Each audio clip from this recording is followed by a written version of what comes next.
اللهم صل وسلم وبارك على سيدنا محمد وعلى اله وصحبه اجمعين. يا رب تكونوا كلكم بخير. لو اول مره تشوفيني اتمنى انك تنوريني وتشتركي في القناه وتفعلي الجرس على زرار الكل عشان توصلك كل الفيديوهات اللي هننزلها. وما تنسيش كمان تحطي لايك للفيديو تشجيعا منك ليا، وتعملي كومنت جميل كده اذكروا الله في الكومنتات عشان كلنا ناخد ثواب. اول حاجه بس عايزه اقولها، حابه اعتذر لكم جدا عن الفيديو اللي فات. انا كان في دماغي ان انا هتكلم كده بس في المقدمه بتاعه الفيديو جزء صغير قوي كده عن اللي بيحصل، بس معرفش ليه لقيت نفسي بتكلم طول الفيديو وبخرج كده كل اللي جوايا. فانا اسفه لاي حد كان داخل اليوتيوب على اساس ان هو يفصل شويه عن الاحداث ففتح الفيديو بتاعي ولقاني بتكلم عن الاحداث. يعني صدقوني مش مقصود، بس اكيد احنا كلنا حاسين يعني بالوضع. تاني حاجه بقى، المقطع ده انا حطيته لكم في الفيديو امبارح على اساس ان هو اكل يوم شعبي كده واقتصادي من اكلات الاسبوع يعني. بس للامانه انا المقطع ده كان فطار، ده كان فطار يوم الجمعه اللي فاتت. فحبيت بس اوضح لكم كده. طبعا يمشي غدا ويبقى زي الفل يعني، وفضل ونعمه من عند ربنا. بس احنا طبعا كلنا بنحب يوم الجمعه يبقى الفطار مختلف شويه. فاحنا عندنا في البيت هنا ما بنعرفش ناكل الطعمية غير لما تكون سخنة. فاليوم ده كان الفول عندي في الفريزر، بس ما كانش عندي عجينة طعمية. فبدل ما اعمل بقى فول وطعمية وكده عملت فول وعملت شكشوكة وبطاطس محمرة.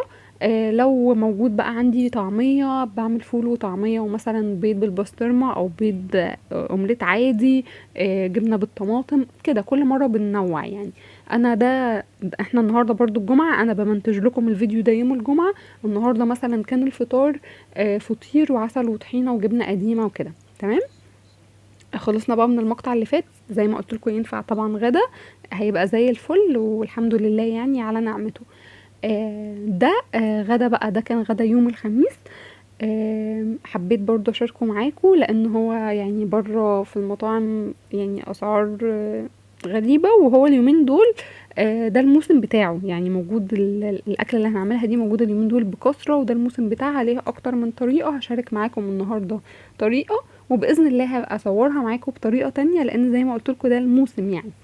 اول حاجه كده جبت حله على النار، حطيت شويه من الزيت، بصلايه صغيره كده قطعتها، وهنزل بالبصله دي لحد ما البصله تدبل. وبعد كده هنشوف بقى هنعمل ايه. احنا النهارده هنعمل بكلاويز. البكلاويز ده في محافظات تانية بيقولوا عليه جندفلي، بس احنا عندنا بنقول عليه بكلاويز يعني. سعره حلو جدا. يعني ومتوافر اليومين دول بكثرة زي ما قلت لكم. نزلت على البصل لما دبل بمعلقة كده صغيرة من الثوم المفروم. مش هطول على الثوم ومش هخليه ياخد لون، بمجرد ما الثوم يبدأ يطلع ريحته هنزل على طول بالبكلاويز اللي انا غسلاه ومصفياه. تمام. للأمانة البكلاويز ده مش بلدي. البكلاويز البلدي عشان تعرفيه بيبقى الحباية شوية مدورة مش مطولة، وبيبقى لونه غامق يعني بيبقى رمادي كده، بيبقى لونه غامق.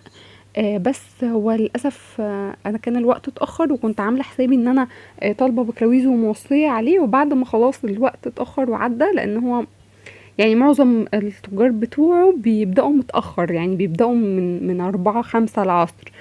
فانا كنت عامله حسابي عليه، وبعد ما خلاص كلمت علشان اكد الاوردر وان هو يبعتهولي قال لي ان للاسف ما جاليش البلدي النهارده، وكان الولاد متعشمين فيه فجبته بقى وخلاص. بس كان حلو برضو يعني، مش عشان هو مش بلدي مش حلو، بس طبعا البلدي بيبقى احلى بكتير. تمام. نزلت بقى عليه بعد كده بطماطمايه كده مقطعاها مكعبات صغيره، فلفل اسود، كزبره ناشفه، كمون. وهبدأ اقلبه كده على النار لحد ما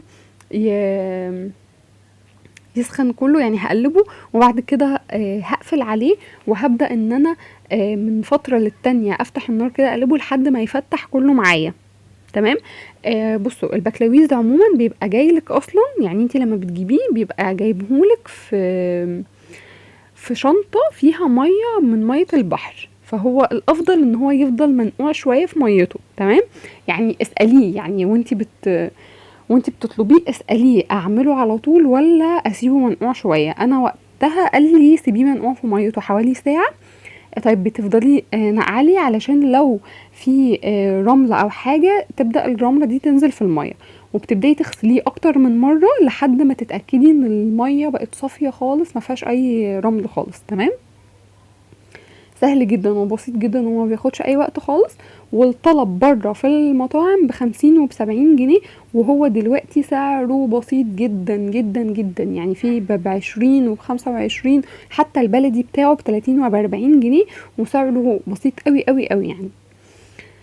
زي ما انتوا شايفين هو بدأ يفتح معايا، بس برضو بقلب وبقفل شوية لحد ما الاقي كل الكمية تقريبا فتحت معايا. طيب لو لقيت شوية ما فتحوش هيبقى هعمل ايه؟ الحباية اللي ما فتحتش معاكي دي اعرفي ان دي جواها رمل، ان دي مش هتتفتح خلاص، ما تحاوليش تفتحيها، فانتي تشيليها وترميها كده وخلاص. هنا كده كانت الكمية كلها فتحت معايا، بنزل عليه بكمية من المية وببدأ اغطي النار واسيبها بقى كده مع نفسها، واحط بقى طبعا بتظبطي ملحك واسيبها مع نفسها كده ايه 10 دقايق تغلي وبس. خلاص الموضوع بسيط جدا مفيهوش اي حاجة صعبة خالص. زي ما قلت لكم ده كان طعمه حلو جدا جدا جدا، بس طبعا البلدي بيبقى طعمه احلى وشوربته بتبقى احلى جدا يعني. عملت جنبه ايه؟ عملت جنبه سلطة طحينة وبطاطس محمرة. طب ايه التكة المميزة اللي بعملها بقى في الطحينة جنب البكلاويز؟ ان انا بفك الطحينة مش بمية، انا بفكها بشوية من الشوربة، بيبقى طعمها خطير وبيبقى طعمها مختلف جدا. جربيها كده هتعجبك قوي. غالبا في معظم مطاعم الاسماك بيعملوا التكة دي، بيحطوا من الشوربة يعني بتاعت الحاجة اللي هم عاملينها يفكوا بيها الطحينة. يعني هتحطي شوية الطحينة زي ما بنحطهم عادي وتنزلي عليهم بالشوربة وتبدأي تفكيها كده لحد ما توصل للقوام اللي انتي عايزاه. وبعد كده هتبدأي بقى ايه تدوقي تشوفي بقى ملحها، عايزة تزودي لها حاجة ممكن تزودي لها فص ثوم مفروم كده. جربيها بالطريقة دي هتعجبك. البكلاويز ده شكله كده لما طلع من النار طبعا يعني ببدأ اصفيه كده في طبق لوحده، وببدأ احط الشوربة بقى في بولات لوحدها. شوربته حلوة جدا واكلة اقتصادية جدا، وفي نفس الوقت هتبقي اكلتي يعني سي فود يعني. اليومين دول زي ما بقولكوا ده الموسم بتاعه فرخيص. طبعا هو في الوقت اللي ما بيبقاش الموسم بتاعه بيبقى لا بيبقى غالي بصراحة، لكن اليومين دول ده من الحاجات الاقتصادية اللي سعرها رخيص. الجمبري برضو اليومين دول موجود كتير وسعره معقول. الشيكال والكابوريا، طبعا الشيكال والكابوريا والجمبري والكلام ده الاسعار بتبقى متفاوتة على حسب حجمهم وعلى حسب الحاجة مبطرخة ولا لا. فطبعا انتي على حسب امكانياتك هاتي، حتى لو انتي عايزة تشكلي مثلا شوية من ده على شوية من ده هاتي. وكان يوم كده حلو، الاكل كان حلو الحمد لله. ربنا يا رب يرزق الجميع ويوسعها على الجميع ويفك كرب اخواتنا، امين يا رب، ما ننساهمش في دعواتنا. وزي ما قلت لك ما تنسيش اللايك والشير، واشوفكم على خير باذن الله في فيديوهات جايه.